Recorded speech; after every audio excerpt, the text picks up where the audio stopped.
નમસ્કાર. વેબિનારમાં જોડાયેલ દરેકનું સ્વાગત છે.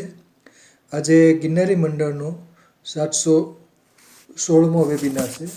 વક્તા છે જામજોધપુરના શ્રી દીપકભાઈ ગોસ્વામી સાહેબ, જેઓ આપણને આરોગ્ય માટે પુરાણોમાં વનસ્પતિ પ્રયોગો વિશે માહિતી આપશે.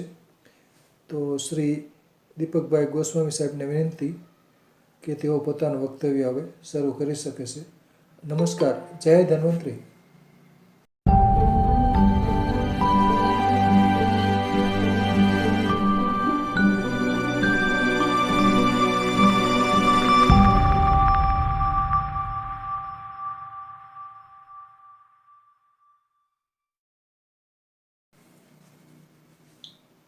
નમસ્કાર. જય ધન્વંતરી. હરિ ઓમ. શ્રી રિદ્ધિ સિદ્ધિ સહિતાય શ્રીમન મહાગણપતયે નમઃ. શ્રી સદગુરુ પરમાત્મને નમઃ. ઓમ ધન ધન્વંતરયે નમઃ. ઓમ નમો ભગવતે મહાસુદર્શન વાસુદેવાય ધન્વંતરાય અમૃત કળશ હસ્તાય સકલ ભય વિનાશાય સર્વ રોગ નિવારણાય ત્રિલોકપતયે ત્રયોક નિધયે ઓમ શ્રી મહાવિષ્ણુ સ્વરૂપ શ્રી ધન્વંતરી સ્વરૂપ ઓમ શ્રી શ્રી ઔષધ ચક્ર નારાયણાય નમઃ. જય ધન્વંતરી. જય ગિરનારી. આપ સૌને નમસ્કાર. મારા આ વેબિનાર માટેના પ્રેરણા સ્ત્રોત એવા દિવંગત સ્થિત પ્રજ્ઞ એવા શ્રી જાની દાદાના દિવ્ય આત્માને વંદન કરું છું. કે શ્રી જાની દાદા આપે મને કહ્યું હતું કે મેં વેદોમાં વનસ્પતિ વિશે વેબિનાર લીધો તેમ તમે પુરાણમાં વનસ્પતિ વિશે લ્યો. અંતઃપુરણ પૂર્વકના આશીર્વાદ સાથે પરમ પૂજ્ય ગુરુવર્ય શ્રી જાની દાદા ના સાનિધ્યમાં જ આ વેબિનાર લેવાનો હતો. આપશ્રી આ માટે મને તૈયારી કરવામાં પણ ઘણી મદદ કરી હતી. કયા પુરાણમાંથી કઈ રીતે શું લેવું, ખૂબ ચર્ચાઓ પણ કરી હતી અમે સાથે બેસીને. અને આપશ્રી આપણા સૌ વચ્ચેથી અચાનક વિદાય લઈ ગયા, તેનો ખૂબ જ તેથી મને ખેદ રહ્યો અને વ્યથિત થઈ ગયો. અને વેબિનાર એમના હાજરીમાં ન લઈ શક્યો એનો મને ખેદ રહ્યો. પરંતુ શ્રી મિતલિયા સાહેબ નો આદેશ અને એમની નિશ્રામાં આજે આ 716મો વેબિનાર પુરાણોમાં વનસ્પતિ પ્રયોગ વિશે વક્તવ્ય આપવાનું સૌભાગ્ય પ્રાપ્ત થયું છે.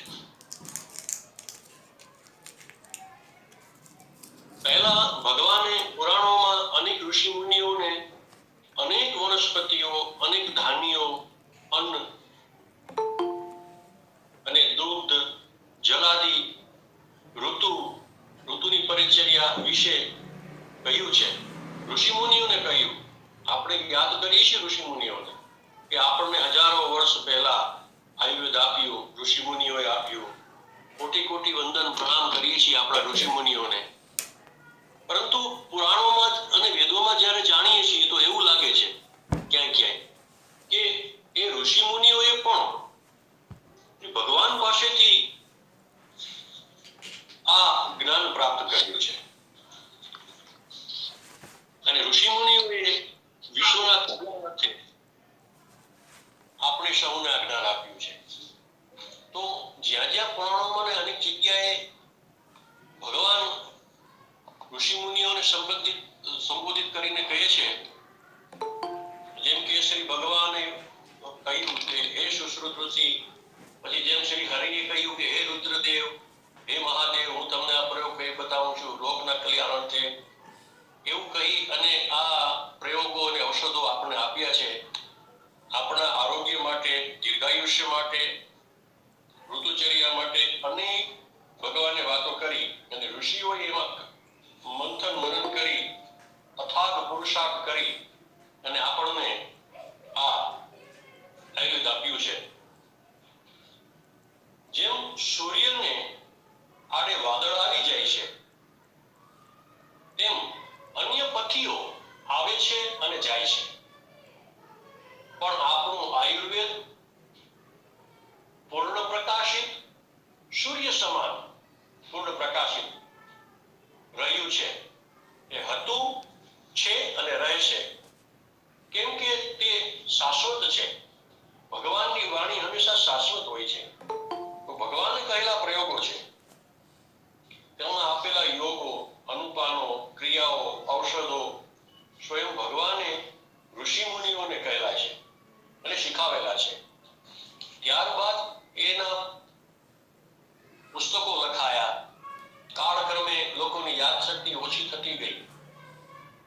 તો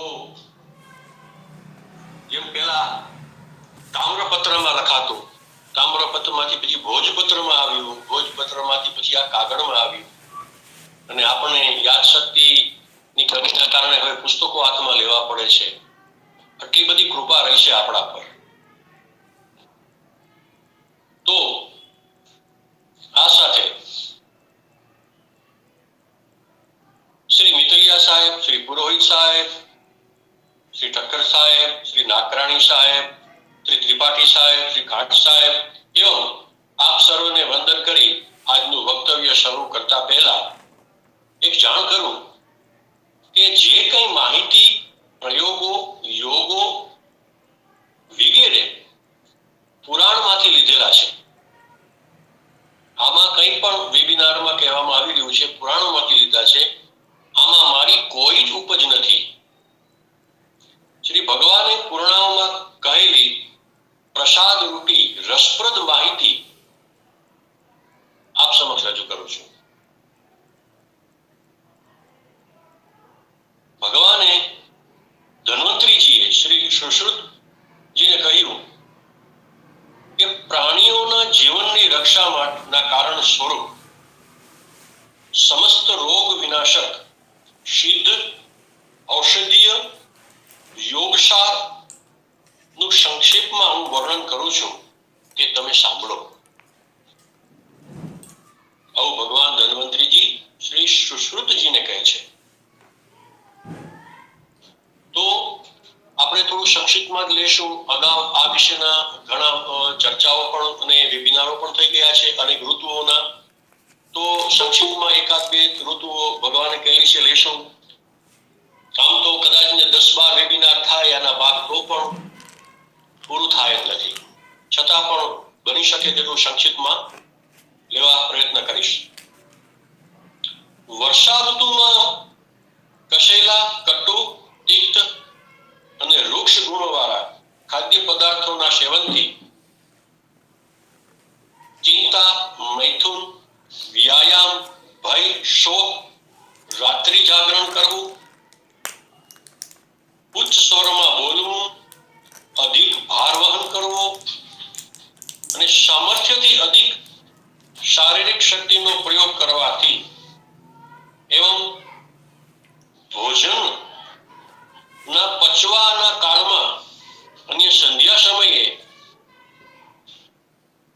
પ્રાણીઓના શારીરિક વાયુ કુપિત થઈ જાય છે.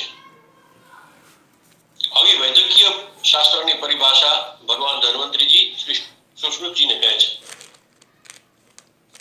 ગ્રીષ્મ ઋતુમાં અને વર્ષા ઋતુમાં મધ્યાહન કાળમાં ઉષ્ણ, અમ્લ, લવણ, ક્ષાર, કટુ અને અજીર્ણ ભોજન, એવું અજીર્ણ ભોજન, ખૂબ તેજ ધૂપ એટલે તડકો, અગ્નિ, સંતાપ, મદ્યપાન અને ક્રોધના આવેગો, અવરોધ આ કરવાથી પ્રાણીઓના પિત્ત પ્રકૃપિત થાય છે. આ દોષ ગ્રીષ્મકાળની અર્ધ રાત્રિઓમાં પણ થઈ શકે છે. રાત્રે ઉનાળામાં ઠંડક હોય પણ છતાં પણ પિત્ત વર્ધક થાય તો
સૂચિકા ભેદ પીડા, વિષમ, અનિદ્રા, રોમાંચ, સ્તંભ, શુષ્કતા, શ્યામત્વ, અંગ વિભ્રંશ, બલહાનિ અને પરિશ્રમજન્ય થકાન આદિના ઉપદ્રવ વાત દોષના લક્ષણ છે.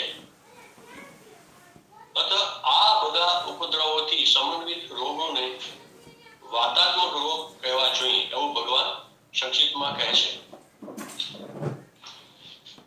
આગળ જોઈએ તો ભગવાને આવું કહેવાની સાથે એક સુંદર નિરોગી રહેવા માટે પ્રયોગ આપી દીધો છે. આ જ પ્રયોગો આપણે આયુર્વેદ શાસ્ત્રોમાં, આયુર્વેદ ગ્રંથોમાં વાંચ્યા પણ હશે, વૈદ્યોના મુખે પણ સાંભળ્યા હશે. પ્રયોગ આપે છે મધ, ઘી અને ગુડથી સંયુક્ત ત્રિફળા, એટલે કે હરડે સંયુક્ત મધ અને ઘી અને ગુડ સાથે એનું ચૂર્ણ એ સર્વ રોગોનું વિનાશક છે. અહીંયા આપણે ટાંકી લેવું જોઈએ આપણે કે સર્વ રોગોમાંથી જો બચીને રહેવું હોય અને જો આનો વ્યવસ્થિત રીતે ઉપયોગ કરવામાં આવે તો રોગ થયા હોય એ પણ નાશ પામે છે. ફરીને કહું, મધ, ઘી અને ગુડ સાથે સંયુક્ત ત્રિફળા નું સેવન, ત્રિફળા ચૂર્ણનું સેવન સર્વ રોગનું વિનાશક છે. ત્રિફળા ચૂર્ણને કેવળ પ્રાતઃ કાળે જળ સાથે જો પ્રયોગમાં હંમેશ માટે લેવામાં આવે તો પણ તે સર્વ રોગોનું વિનાશક કરવા વાળું કહેવાય છે એવું ધન્વંતરીજી ભગવાન શ્રી શુશ્રુજીને કહે છે. શતાવરી, ગળુચી, ચિત્રક અને વાવડી સાથે પ્રયુક્ત ત્રિફળા પણ સર્વ રોગોને વિનાશ કરે છે, સર્વ રોગોનો વિનાશકારી છે. શતાવરી, ગળુચી, ચિત્રક અને વાવડી સાથે ત્રિફળા. શતાવરી, ગળુચી અગ્નિમંથ યાની અરણી, ચિત્રા શુઠ, મુસળી, બલા,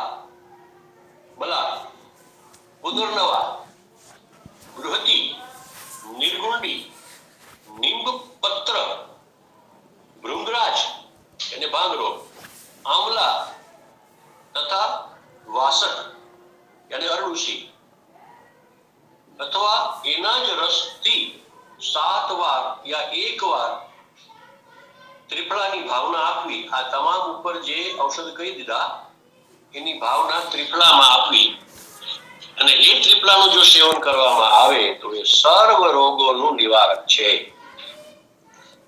ફરીને કહી જાઉં, શતાવરી, ગળુચી, અરણી, ચિત્ર, સૂંઠ, મુસળી, બલા, પુનર્નવા, બૃહતી, નિર્ગુંડી, નિંબપત્ર, ભૃંગરાજ, આમળા અને વાસા એટલે અરડુસી એના રસની ભાવના આપી આપેલા ત્રિફળા જો સેવન કરવામાં આવે તો એ પણ સર્વ રોગોનું નિવારક છે. આ ઉપર કહેલી જે ઔષધિઓ છે એ ઔષધિ એમને પ્રાપ્ત કરીને પણ એની સરસ રીતે એનું ચૂર્ણ તૈયાર કરેલું હોય, એમનું મોદક બનાવેલું હોય, એમની વટી, ઘૃત, તેલ અથવા ક્વાથ પણ સર્વ રોગ હરતા છે. આગળ ભગવાને ખૂબ વિવેચન આપ્યું. એના પહેલા જ સંક્ષિપ્તમાં સાર પણ પહેલા આપી દીધો કે જો આટલું જ તમે કરો તો પણ નિરોગ રહી શકો અને સર્વ રોગ હરતા પણ છે. એની અનુપાનિત માત્રા પણ કીધું છે કે 1 પલ, અડધો પલ, 1 કશ અથવા અડધો કશ રોગીને આપવો જોઈએ. એની માત્રા તો વૈદ્યો જ નક્કી કરે છે. એવું વૈદ્યરાજો પાસે બેસી અને આમનું જ્ઞાન લઈ અને એનું સેવન કરવું જોઈએ. અહીંયા ભગવાને બતાવેલી વસ્તુ જે પણ પ્રયોગો આપ્યા છે એ કદાચ ને વૈદ્યરાજોના માર્ગદર્શન માર્ગદર્શન હેઠળ પણ લઈ શકીએ અને પોતાની રીતે પણ વિશ્વાસ ભરોસો રાખીને આ નિર્દોષ પ્રયોગો છે એ પણ લઈ શકાય છે. અહીં ભગવાનને પૂજામાં ચડતી અથવા તો એની પૂજા પ્રયોગમાં કે સ્થાપનામાં લેવાતી અનેક વસ્તુઓ નો પણ સાથે આયુર્વેદ દ્રષ્ટિએ કે આરોગ્ય દ્રષ્ટિએ કેમ ઉપયોગ કરવો એનું પણ ભગવાન કહે છે. ધન્વંતરી ભગવાન સુશ્રુતજીને કહે છે, ચાવલની મહિમા બતાવે છે. ભગવાન કહે છે કે હવે હું તમને શરીર માટે હિતકારી અને અહિતકારી જ્ઞાન પ્રદાન કરવા વાળી નિમિત્ત અનુપાન વિધિનું વર્ણન કરું છું, એને તમે ધ્યાનપૂર્વક સાંભળો. લાલ સાઠી ચોખા વાત, પિત્ત અને કફજન્ય ત્રિદોષોના વિનાશક તથા તૃષ્ણા અને મેદને દૂર કરવા વાળા છે. અહીંયા આપણે વિચાર કરીએ કે સાઉથમાં લોકો ચાવલ ખૂબ જ ખાય છે અને એમના ચાવલ પણ ખૂબ વખણાય. ખૂબ સરસના ચાવલ હોય છે ને જોવામાં આવે છે કે ત્યાં મેદસ્વીતા બહુ ઓછી જોવા મળે છે, નહીવત જ જોવા મળે છે. અને ત્યાંના ચાવલ છે, સાંબો છે આપણે જે કહીએ, અથવા તો જેની ઇડલી બને છે, રવો, આવી લોકો વસ્તુઓ ખાય છે. મારી જ બાજુમાં એક સાઉથના બેન રહે છે, એમણે ઇડલી બનાવેલી. અમે કહ્યું આટલી સોફ્ટ ઇડલી અમને બનાવી આપો. કે ભાઈ અહીંયાનો રવો નથી, અમે સાઉથમાંથી લાવેલા, એની બને. અહીંયા આવી સોફ્ટ નહીં બને. તો ઉત્તમ પ્રકારનું જે ધાન્ય છે એનો ગુણ અહીંયા ભગવાન કહે છે. હવે ભગવાન બીજું પણ કહે છે કે મહાશાલી ચોખા અત્યંત શક્તિશાળી હોય છે. કલમ અર્થાત અધિક પાણીમાં જે ઉગાડવામાં આવે છે એવા જળહની ચોખા એ પણ કફ અને પિત્તના દોષનો શામક કરે છે.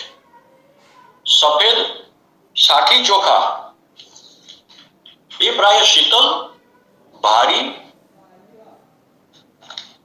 વાત, પિત્ત અને કફ આ ત્રણેય દોષોને દૂર કરે છે. તો આપણે આવા ઉત્તમ પ્રકારના ચાવલ જે છે એનું સેવન કરવું જ ઘટે. શ્યામક અર્થાત શવા એ શરીર શોધક, વૃક્ષ, વાત દોષોત્પાદક, કફ તથા પિત્તજનિત દોષોના નિવારક છે. આ પ્રકારે પ્રિયંગુ, જેને આપણે અહીંયા ગમલા કહીએ છીએ, પ્રિયંગુ, નિવાર અને કોદો નામક અન્ન પણ શરીરના દોષોને દૂર કરે છે. લાંબુ આયુષ્ય જીવતા આવા અન્નનું સેવન કરતા અને નિરોગી રહેતા એવા આપણા પૂર્વજોને આપણે વંદન કરીએ.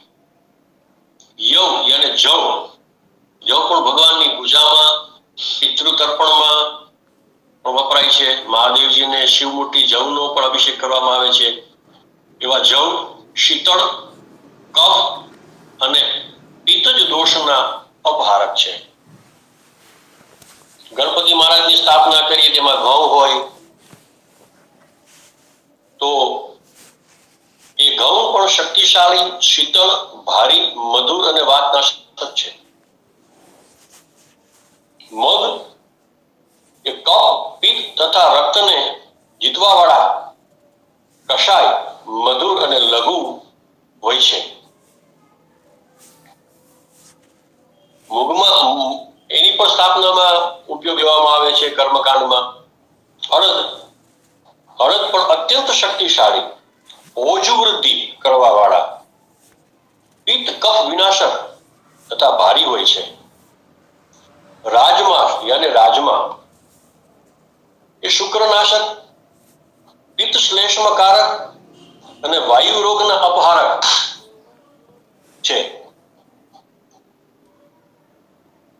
કુલથી અને કળથી એ પ્રાણીઓના શ્વાસ, હેડકી, શુક્રાશ્મરી, હૃદયસ્થ કફ, ગુલ્મ એવં વાત દોષ દોષને દૂર કરવામાં સમર્થ હોય છે.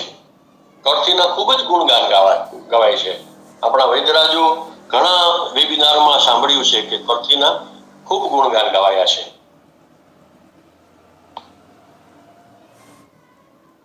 મુકષ્ટક અર્થાત મકુની રક્તપિત્ત તથા જ્વરને દૂર કરવા વાળી શીતળ અને ગ્રાહ્ય છે.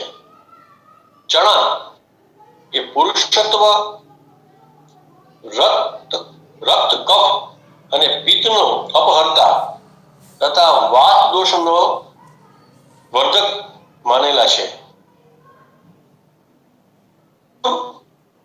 મધુર, શીતળ, સંગ્રાહી અને કફ તથા પિત્તના નિવારક છે.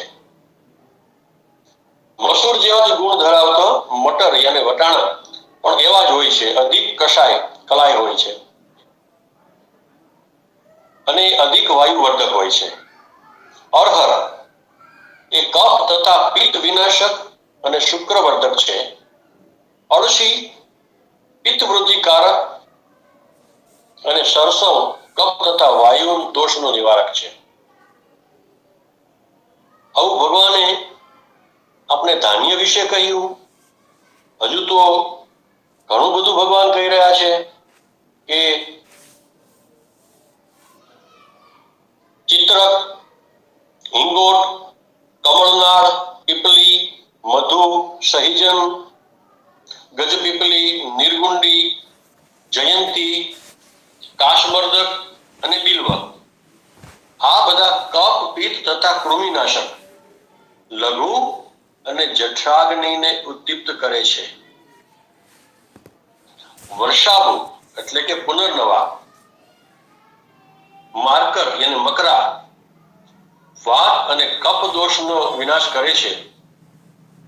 એરંડ એ તિક્ત અને રસયુક્ત એવં કાકમાચી એટલે મકોઈના પણ ખૂબ ગુણગાન ગવાયા છે. એ ત્રિદોષ નાશક હોય છે. ચાંગેરી કફ વાત પિત્ત નાશક છે. સરસવ સર્વ દોષોથી યુક્ત હોય છે. સરસો ના સમાન કુસુમ અને બરને જે કહેવાય છે એમાંથી કોઈ આપ વેદરાજો જાણતા હશો તો પછી ચર્ચા કરશું કે કુસુંબ કેને કહેવાય. એ પણ હોય છે. રાજીકા એટલે કાળી સરસવ એ વાત અને પિત્ત, એનાથી વાત અને પિત્ત નો વધારો થાય છે.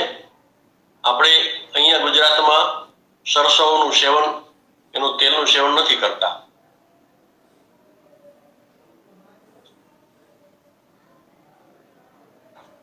એવી જ રીતે ભગવાન કહે છે કે દ્રાક્ષ યાની અંગુર એ મધુર છે. મધુક, મહુવા એટલે મહુડો એ પણ મધુર છે. ખજૂર એ પણ મધુર છે. એ વાત અને રક્ત દોષને જીતવા વાળા છે. માગદી અને પીપલી એ પણ મધુર ગુણથી યુક્ત હોય છે અને એનો વિપાક એટલે પાકવાથી શ્વાસ તથા પિત્ત દોષને દૂર કરવામાં શ્રેષ્ઠ છે. અદ્રક એ રોચક, પુષ્ટિકારક, અગ્નિદીપક તથા કફ અને વાત વિનાશક હોય છે. સૂંઠ, મરી અને સૂંઠ, પીપર અને કાળી મિર્ચ એ કફ તથા વાત દોષને જીતવા વાળા છે. લાલ મિરચી છે એ શરીરને પૌષ્ટિક તત્વ દેવામાં અસમર્થ છે. એટલે લાલ મરચીનું ક્યાંય પણ ઉલ્લેખ બહુ નથી એવું વૈદક શાસ્ત્રનો મત છે એમ ભગવાન કહે છે. યવાની, ધનિયા, ધાણા અને અજાગૃત વાત તથા કપજ દોષોને દૂર કરવામાં વિશેષ રૂપથી ગુણકારી છે. સિંધવ નમક સમુદ્ર લવણનો કોઈ ઉપયોગ કોઈ આમાં દર્શાવ્યો નથી. સિંધવ નમક નેત્ર જ્યોતિવર્ધક, પુષ્ટિકારક અને વાત પિત્ત તથા કફ આ ત્રણેય દોષોનું શમન કરવા વાળું મનાવવાનું છે.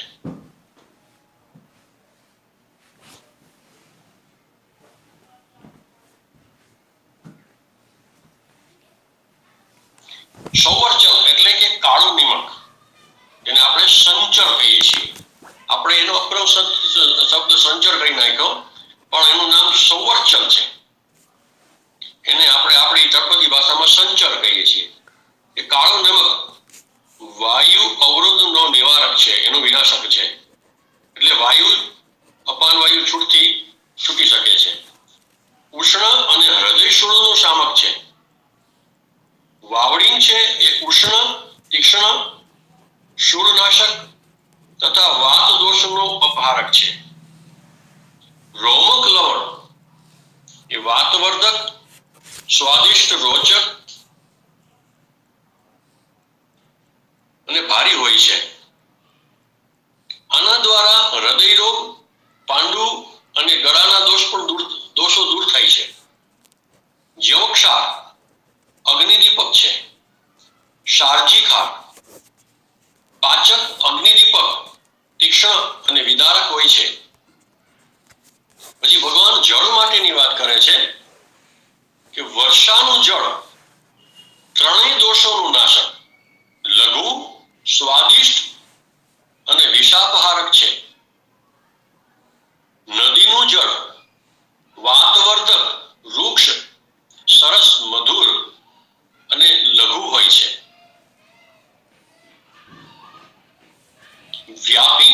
વાપીનું જળ જે છે એ વાત, કફ વિનાશક તથા પોખર જળ વાતવર્ધક માનવામાં આવેલું છે.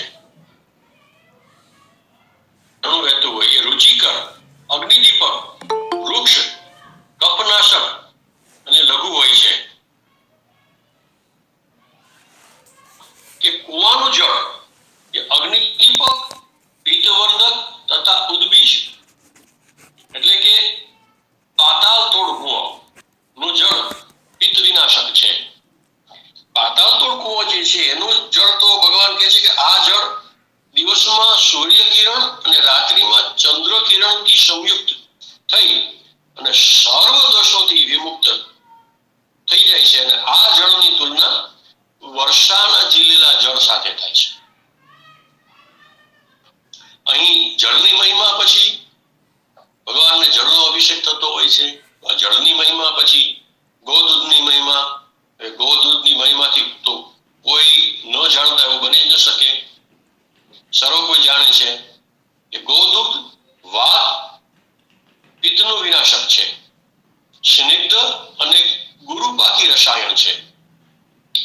ભેંસનું દૂધ ગોદૂધની અપેક્ષાએ અત્યધિક ભારી, સ્નિગ્ધ તથા મંદાગ્નિ દોષનો ઉત્પાદક છે.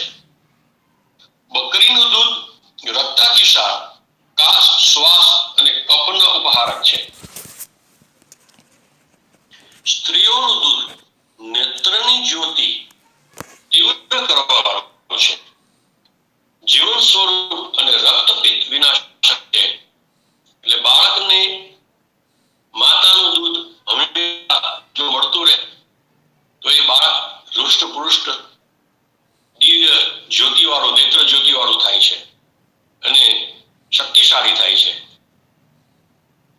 પછી આવે છે દહીં. પંચામૃત ભગવાનને ચડાવીએ છીએ એમાંનું આ દહીં પરમ ગુણકારી હોય છે.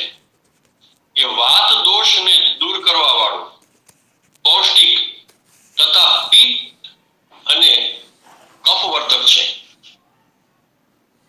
મઠ્ઠા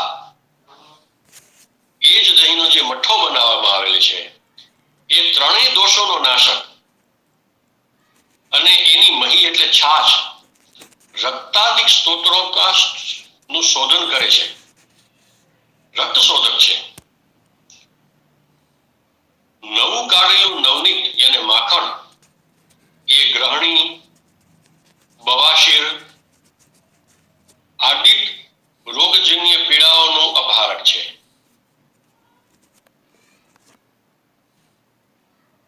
પ્રાચીન વિદ્વાન તક્રને એટલે છશિકા જે પાતળી છાશ હોય, તક્રની ગ્રહણી શોથ, બવાશીર, પાંડુરોગ, અતિશાર અને ગુલ્મ રોગ વિનાશક તથા વાત, પિત્ત એવં કફજન્ય ત્રિદોષોનો ઉત્તમ શામક માને છે. આપણી છાસ કેટલી ગુણકારી છે. છાસની ખૂબ જ મહિમા કરી છે ભગવાને. ઘૃત, ગૌઘૃત, ગાયના દૂધ, દહીં, માખણ અને પછી એમાંથી બનેલું આ ઘૃત એ પૌષ્ટિક, મધુર અને વાતપિત્ત તથા કફનું અપહારક છે. ગોઘૃત બુદ્ધિવર્ધક અને નેત્ર જ્યોતિ પ્રદાયક છે. અગ્નિ ઉપર તપ્ત કરવા પછી તો એ ત્રણેય દોષોને દૂર કરવામાં પૂર્ણ સમર્થ થઈ જાય છે. જેને આપણે ઠીણું ઘી કહીએ અથવા તો જેમ ઉપરનું તેલ જેવું ઘી હોય એને આપણે ઔષધીય પ્રયોગમાં લાવીએ છીએ. નાકમાં એના ડ્રોપ્સ નાખીએ, નશ્ય લેવામાં, નાભી ઉપર લગાડવામાં અને અન્ય યોગોમાં ઉપયોગ કરીએ છીએ.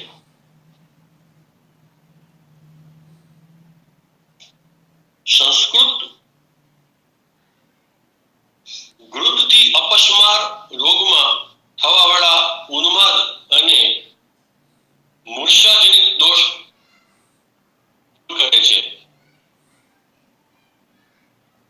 એટલે સંસ્કૃતિત કરેલું એને સંસ્કારિત કરેલું હોય જે ઘી છે એ બકરી, ઘેટા આદિનું માંથી પ્રાપ્ત થયેલું ઘૃત પણ ગૌના દૂધથી તૈયાર થવાવાળા આ ઘૃત સમાન જ ગુણકારી હોય છે.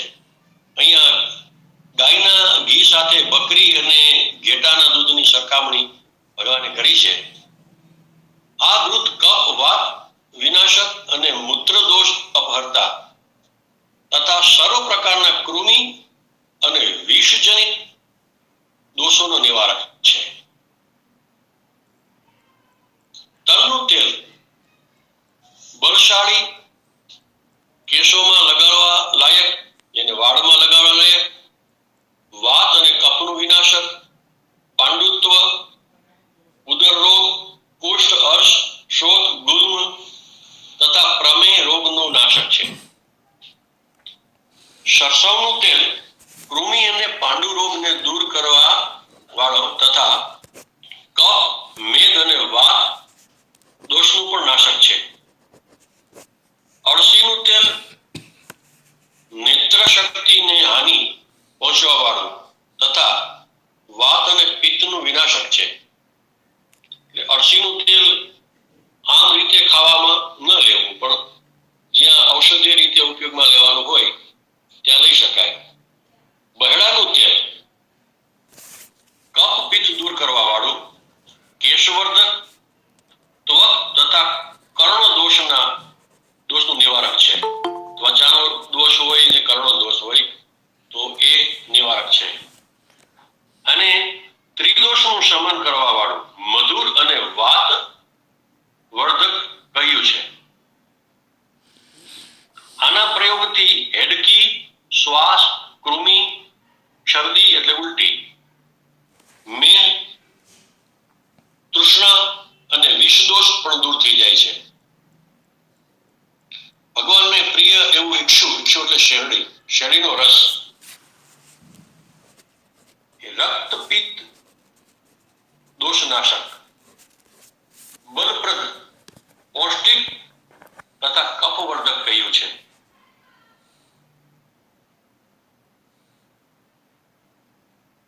પાયસ એટલે કે ખીર કફોત્પાદક અને બળવર્ધક હોય છે. અને ખીચડી એ વાતનાશક છે. ખીચડી તો અનેક પ્રકારની છે. એનો આખો એક વેબિનાર પણ લેવાઈ ગયો છે, જેને સંસ્કૃતમાં કૃષ્ણા કહી છે.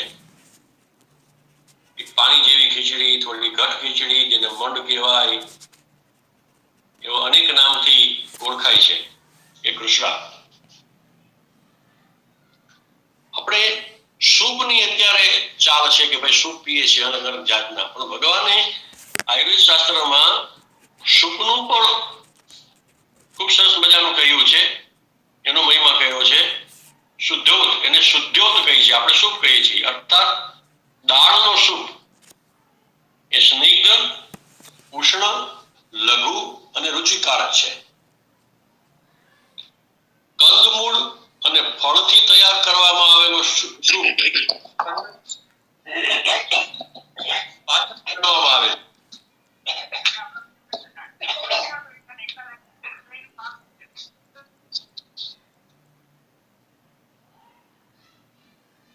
એની સાથે કંઈક ઉષ્ણ વસ્તુ સેવન કરવામાં આવે તો એ સૂપ હલકો થઈ જાય છે અને તરત જ પચી જાય છે, યથાશીઘ્ર પચી જાય છે. શાક, અનેક જાતના શાક મેં જોયેલું છે કે વિદેશી ફોરેનર્સ જે લોકો આવે છે, ધોળિયા લોકો, જે લોકો શાકને બાફીને ખાય છે અને એ તો રસ કાઢીને ખાતા તમે જોયા છે. શાકને પાણીમાં બાફી એને ઉબાલીને એને નીચોડી અને રસ કાઢવો, પછી એનો સૂપ બનાવવો અને પછી એને ઘી અથવા તેલથી સંસ્કારિત કરી એને પ્રયોગ કરવો હિતકારી છે. જે આપણે એનું શાક પણ બનાવીએ છીએ, પણ અહીંયા એનો રસની વાત કરી છે ભગવાને. દાડમ અને આમળાના રસથી તૈયાર કરેલો સૂપ હૃદયને પ્રિય અને અગ્નિવર્ધક તથા વાત પિત્ત વિનાશક હોય છે. અત્યારે આમળા ખૂબ આવે છે અને દાડમ તો પુષ્કળ આવે છે, તો એમાંથી સૂપ તૈયાર કરી અને પીવો ઘટે. મૂળાથી બનાવેલો જે સૂપ છે એના દ્વારા શ્વાસ, કાશ, પ્રતિશ્યાય અને શરદી તથા કબજ દોષ દૂર થઈ જાય છે. અત્યારની સિઝનમાં મૂળા ખૂબ આવે તો એનો સૂપ બનાવી શકાય. ભગવાને એટલા બધા જાગૃત કરી દીધા કે આવા અલગ અલગ પ્રકારના સૂપ પણ આપણે બનાવીને પી શકીશું. યવ, કોલ અને કુલ્થીનો રસ સુસ્વાદુ તથા વાત વિનાશક હોય છે. કુલ્થીનો પણ રસ કાઢી શકાય. મગ અને આમળાથી તૈયાર કરાયેલો સૂપ ગ્રાહ્ય છે. આ કફ અને પિત્તનો વિનાશક કરવાવાળો છે. મગને બાફી અને એનો જે મડ થઈ જાય એ અને આમળાનો રસ, એનો સૂપ તૈયાર કરી પીવો જોઈએ. અત્યારની સિઝનમાં પુષ્કળ આમળા આવે તો આ બધા સૂપ તૈયાર કરીને પીવા જોઈએ. મૂળા, આમળા, ભગવાને બતાવ્યું તેમ દાડમ અને સૂપ. હવે ગોળ મિશ્રિત દહીંની વાત કરી છે ભગવાને. આગળ દહીં આવ્યું, હવે દહીંની વાત કરે છે કે ગોળ અને દહીં વાતનાશક હોય છે. સર્વ પ્રકારના સત્તુ, જે સત્તુ બનાવી છે, વૃક્ષ અને વાતવર્ધક હોય છે. એટલે સત્તુને સાથે ગોળ, થોડું દૂધ અને ખજૂર એવું પણ નાખીને પીએ છે. પૂરી, આપણે આપણા પ્રસંગોમાં પૂરી હોંશભેર ખાતા હોય છે. પૂરી પૌષ્ટિક અને પાચવામાં ભારી હોય છે, પણ સાથે આપણે ચાવલ અને દાળ એની સાથે પીસી અને બનાવીએ, એની સાથે ખાઈએ તો ખૂબ રુચિકર રહે છે.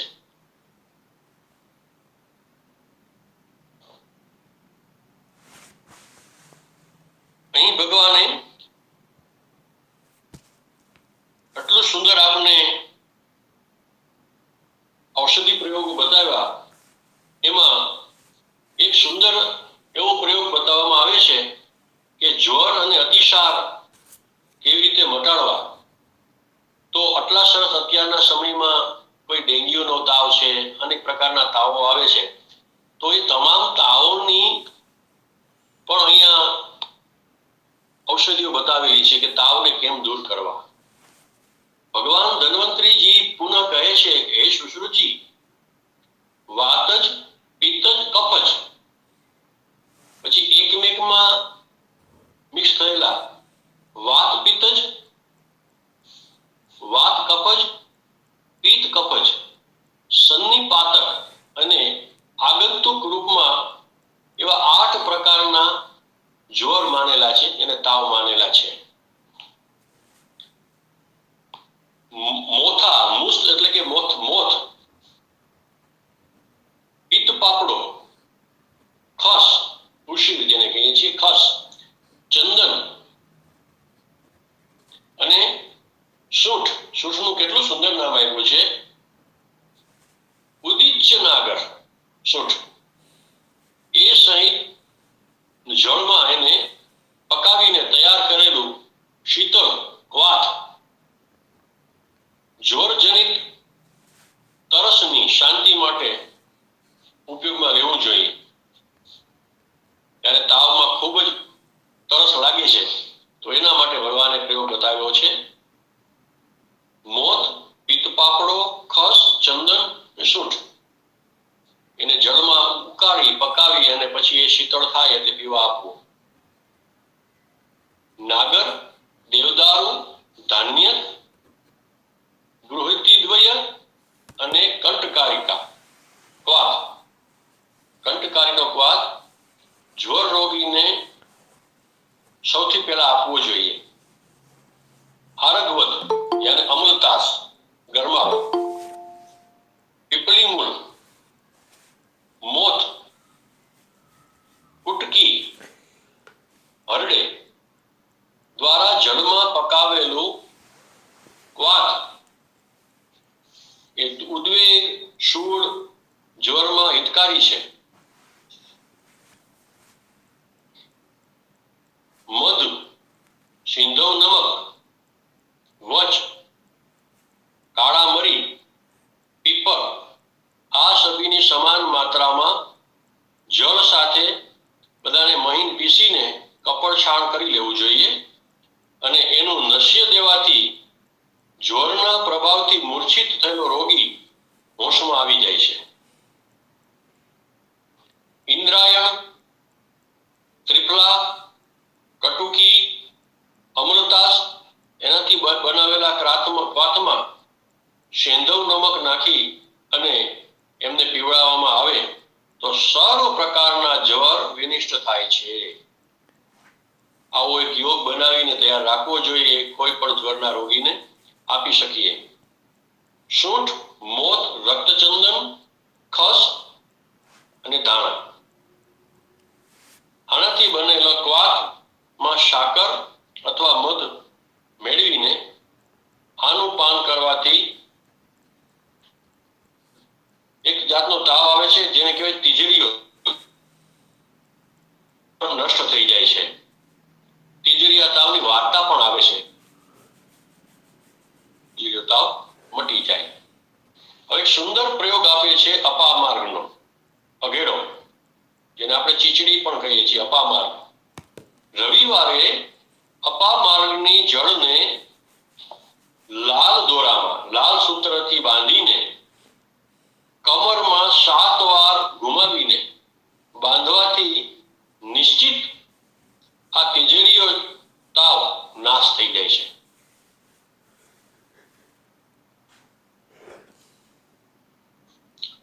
અને એક સુંદર મંત્ર પણ આપેલો છે જે આપણે યાદ રાખવા જેવો છે. ગંગાયા ઉત્તરે કુલે અપુત્રા પસો મૃતઃ. એટલે ગંગાના ઉત્તરી તટ પર પુત્રહીન તપસ્વી બ્રાહ્મણની મૃત્યુ થઈ ગઈ છે. આવું કહી અને તિલોદક એમને આપવું જોઈએ. આવું કરવાથી એક આંહિક જ્વર રોગીને તરત છોડી દે છે. આવો જ્વર જે હોય છે એ રોગીને તરત છોડી દે છે. ગળો એનો ક્વાથ અથવા કલ્ક અથવા ચટણી જેવું જે કરીએ એનો કલ્ક કરીએ ગળોનો. ત્રિફળા, અરડુસી આનો કલ્ક અને ક્વાથ. દ્રાક્ષ અને બલા આનો ક્વાથ. કલ્કથી સિદ્ધ ઘૃત સર્વ પ્રકારના જ્વરોનો વિનાશક છે. ફરીને કહી દઉં, ગળો,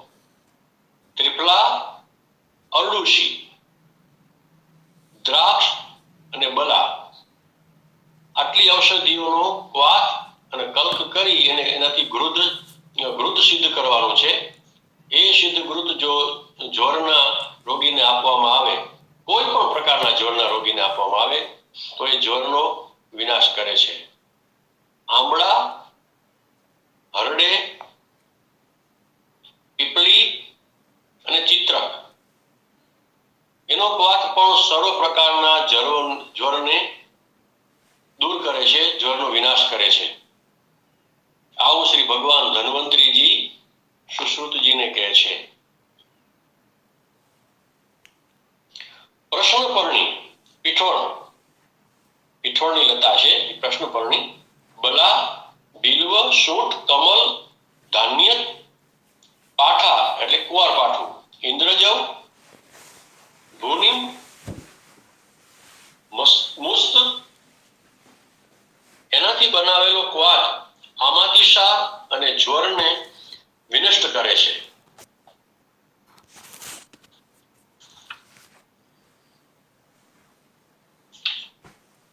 આ જ જ્વરની અંદરમાં ઘણી વખત ઝાડા અતિસાર થઈ જાય ને એનું પણ ભગવાને આપ્યું છે કે અતિસારમાં ઉટજ વૃક્ષની છાલ પણ હિતકારી છે.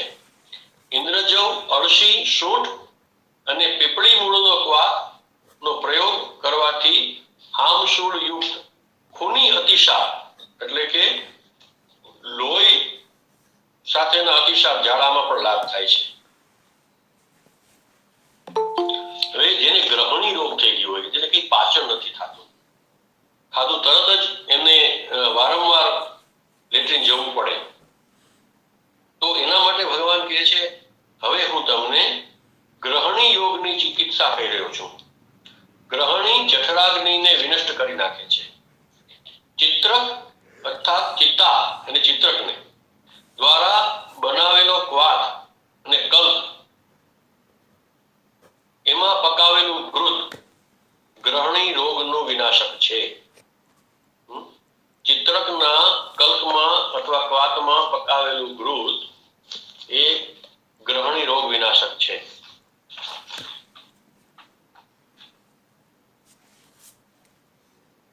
શૂળ અથવા હર્ષના રોગને પણ એ નષ્ટ કરી દે છે. હર્ષમાં પણ એ કામ કરે. આના સેવનથી પેટની અગ્નિ પ્રદીપ્ત થઈ જાય છે. કાળું નિમક એટલે કે સંચર, સૌવર્ચ જે કહીએ છીએ, કાળું નિમક, સિંધમ, વાવડી, રેહ અને સમુદ્રફેન આ પાંચો લવણોને સમાન ભાગમાં મિશ્રિત ચૂર્ણનો પ્રયોગ કરવાથી લાભ થાય છે. પંચલવણ. આવો ભગવાન ધન્વંતરીજી શ્રી સુશ્રુતજીને કહે છે. પછી સરસ મજાનો પ્રયોગ ભગવાન આપે છે વાસક.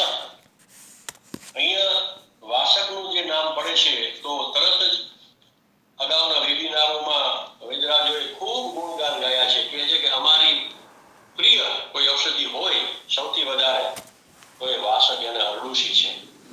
એવું મને યાદ છે ત્યાં સુધી લગભગ નાકરાણી સાહેબના કે પુરોહિત સાહેબના વેબિનારમાં સાંભળ્યું છે. વાસકનો રસ ઉદર ભાગમાં પહોંચવા સાથે જીવનની આશા બની જાય છે. પેટમાં પહોંચી ગયું એટલે જીવનની આશા. કેને? એવી સ્થિતિમાં રક્ત અને પિત્તનો ક્ષય જેને હોય છે, રક્ત અને પિત્તનો ક્ષય હોય, ક્ષયરોગ થયો હોય અને એમાં ખાંસી, ઉધરસની રોગી ખૂબ જ વ્યથિત થઈ જાય છે અને પ્રાણી એટલે વ્યક્તિ એટલો દુઃખી હોય છે કે એમને જીવનની આશામાં પણ ખૂબ ચિંતિત હોય છે. અથવા આવા વ્યક્તિને વાસક હોવાથી ખાંસીના રોગીને જીવનથી નિરાશ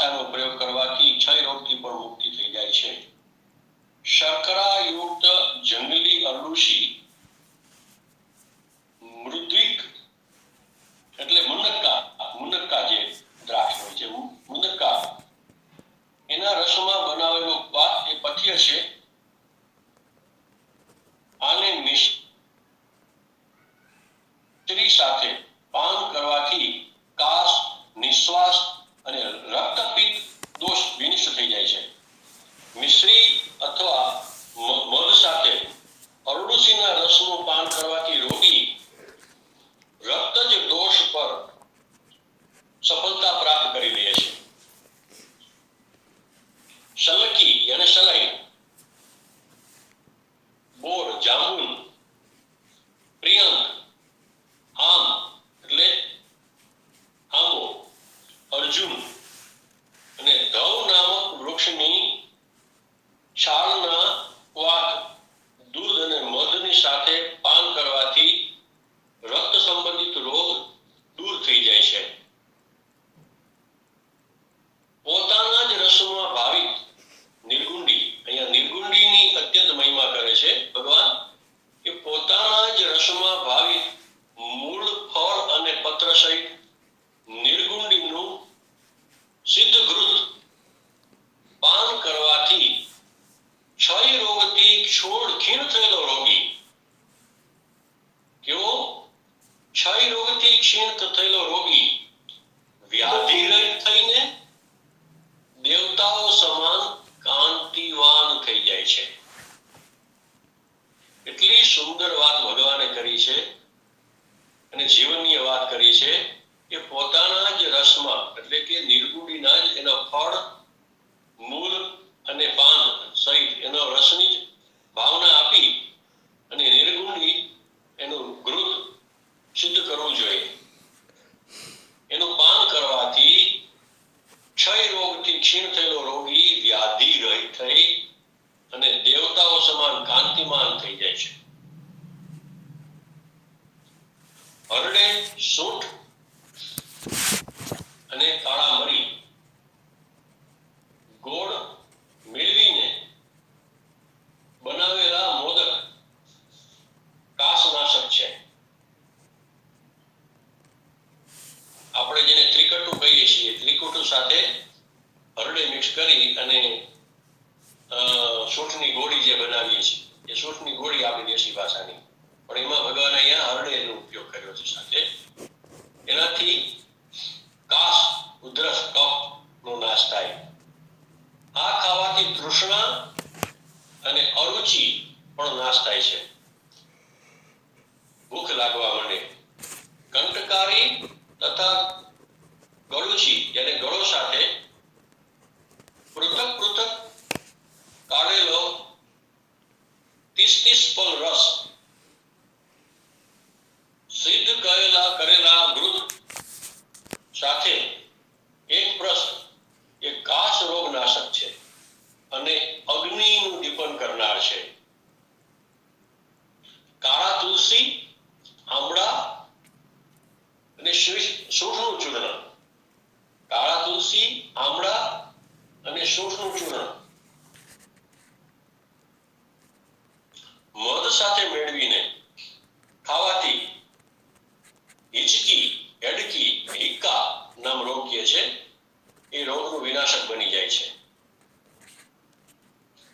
જે વ્યક્તિ, પ્રાણી હિચકી અને શ્વાસ રોગી છે એને વિશ્વા અર્થાત સૂંઠ સાથે ભારંગીના રસને ગરમ જળથી પીવું જોઈએ. વિશ્વના કેટલા સુંદર નામો છે, વિશ્વ ભેષજ્ય, વિશ્વા, સૂંઠ.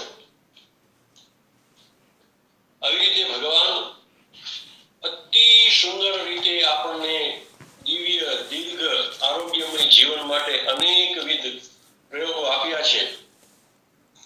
એમાંનો એક પ્રયોગ સુંદર મજાનો બતાવી અને અહીં આજનું વક્તવ્ય હું પૂરું કરીશ અને ફરી પાછો બીજા ભાગમાં ઘણા જ પ્રયોગો ભગવાને આપેલા છે, દિવ્ય પ્રયોગો જે આયુષ્યવર્ધક છે, બલવર્ધક છે, રોગનાશક છે, જે આપણે આપણી પાસે એક બુકમાં ટાંકી લેવા જેવા છે. એ બીજા ભાગમાં આપણે એનું વર્ણન કરીશું. શારીરની પુષ્ટિ કરવા વાળા વ્યક્તિએ હવે આગળ શું કીધું કે તમે ત્રિપળાનો પ્રયોગ કેવો કીધો? હવે ભગવાન કહે છે કે શરીરની પુષ્ટિ જો તમારે નિરોગી રહેવું હોય તો શું કરવું? તો શરીરની પુષ્ટિ ચાહવા વાળા વ્યક્તિએ અનિદ્રા, મૈથુન, વ્યાયામ અને ચિંતાનો પરિત્યાગ કરી દેવો જોઈએ. એવું કરવાથી શરીર ધીરે ધીરે પુષ્ટ થવા લાગે છે. શુષ્ક થઈ ગયા હોય એમણે પ્રયોગ કરવો જોઈએ. યવ અને સુવા ખાવાવાળા પ્રાણી સ્થૂળ થઈ જાય છે. સુવા અને જવ આનો પ્રયોગ કરે તો એ સ્થૂળ થઈ જાય છે. મધ સાથે જળ પીવાથી પણ પ્રાણીના શરીરમાં, વ્યક્તિના શરીરમાં સ્થૂળતા આવી જાય છે. ઘણા ગરમ જળમાં મધ નાખીને પીએ છે, જેનું શરીર વધેલું છે. કોઈ એવો બતાવેલો પ્રયોગ તો કે મારું શરીર તો વધે છે એનાથી. તો અહીંયા ભગવાન એવું બતાવે છે કે મધ સાથે જળ પીવાથી માણસના શરીરમાં સ્થૂળતા આવી જાય છે, શરીર વધે છે. ઉષ્ણ અથવા મંડયુક્ત ચાવલનું ભોજન કરવાથી શરીર કૃશ થઈ જાય છે. હવે શરીર જો ઘટાડવું હોય તો ગરમ અન્ન અથવા મંડયુક્ત ચાવલ, ચોખાનું ભોજન કરવાથી શરીર કૃશ થાય છે. ગજપીપલી, જીરું, ત્રિકટુ, હિંગ, સંચળ એટલે કે કાળું નિમક તથા આમળા ચૂર્ણ, સમદ્વિત સત્તુ ને મધ સાથે પાન કરવાથી મેદ વિકારનો નાશ થાય છે અને અગ્નિ ઉદ્દીપન થાય છે. જેનો અગ્નિ સુંદર રીતે પ્રદીપ્ત હોય એમને મેદરોગ થતો નથી, અથવા તો મેદરોગ હોય તો એ મેદરોગ ઓછો થવા લાગે છે. મધ સાથે વાવડીન, ત્રિફળા અને કાળા તુલસીના ચૂર્ણનું અવલેહ કુષ્ઠ, કૃમિ, મેહ, નાડી વ્રણ અને ભગંદર નામના રોગનો વિનાશ કરે છે. ફરીને કહી દઉં છેલ્લું, મધ સહિત વાવડી, ત્રિફળા અને કાળા તુલસીનું ચૂર્ણ એનો અવલેહ બનાવી ને સેવન કરવામાં આવે તો કુષ્ઠ, કૃમિ, મેહ, નાડી વ્રણ અને ભગંદર નામક રોગ નાશ કરે છે. અહીં સમયની પણ પાબંદી છે અને 11 ને ઉપર સમય થઈ ગયો છે, તો અહીંયા વાણીને વિરામ આપું છું. અસ્તુ સર્વે ભવન્તુ સુખિનઃ, સર્વે સંતુ નિરામયઃ, સર્વભદ્રાણિ પશ્યન્તુ, મા કશ્ચિત દુઃખ ભાગ ભવેત. ઓમ શાંતિ શાંતિ શાંતિ. અસ્તુ. ઓમ શાંતિ, ઓમ શાંતિ. જય ધન્વંતરી. ખૂબ ખૂબ આભાર શ્રી દીપકભાઈ ગોસ્વામી સાહેબનો, જેમણે આજે આરોગ્ય માટે પુરાણોમાં વનસ્પતિ પ્રયોગો વિશે સરસ વક્તવ્ય આપ્યું. ઘણા બધા ઘરગથ્થુ પ્રયોગો પણ જણાવેલ છે. આહાર અને ઔષધો વિશે ઘણા બધા પ્રયોગો આપ્યા. ખાસ કરીને બધા ધાન્ય પછી અમુક ઔષધિઓ અને ઔષધ પ્રયોગો, નમક એટલે સંચળ, દહીં, પછી દૂધની બધી બનાવટો, પછી સત્તુ, ચણા વિશે માહિતી આપી. જવત ચિકિત્સા વિશે પણ થોડીક માહિતી આપી અને કફ શ્વાસ વિશે પણ સરસ માહિતી આપી. સરસ વક્તવ્ય અને ઘણા બધા ઔષધિ પ્રયોગો જણાવેલ છે. ખૂબ ખૂબ આભાર. હવે ત્રિપાઠી સાહેબને વિનંતી કે 2 શબ્દો કહેશે. बहुत बहुत धन्यवाद सर.